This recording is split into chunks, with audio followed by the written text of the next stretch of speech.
Налоговая служба совместно с судебными приставами ГИБДД Якутска провели совместный рейд. Работу вели по взысканию административных штрафов, в том числе за вождение в нетрезвом виде и уклонение от уплаты алиментов и налогов.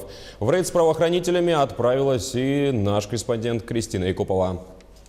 На проверку задолженности уходит буквально пару минут. Сотрудники ГИБДД останавливают машину, судебные приставы сразу же находят водителя по базе.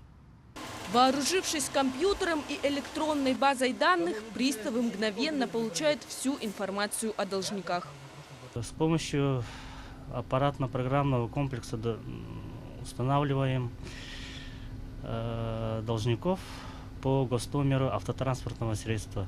Программа сразу фиксирует, если есть задолженность, тут сразу отражается на компьютере.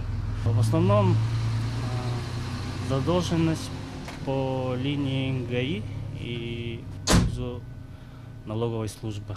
Получается, один 8 декабря 2017 года, а другой 25 мая 2017 года. Оба в виде фиксации. Судебные приставы имеют право взыскать задолженность в принудительном порядке. По закону оплатить штраф можно на месте. В худшем случае арестуют имущество.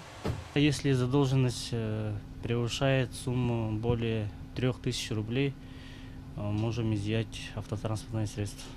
Коммунальные платежи, налоги, алименты, задолженности разные.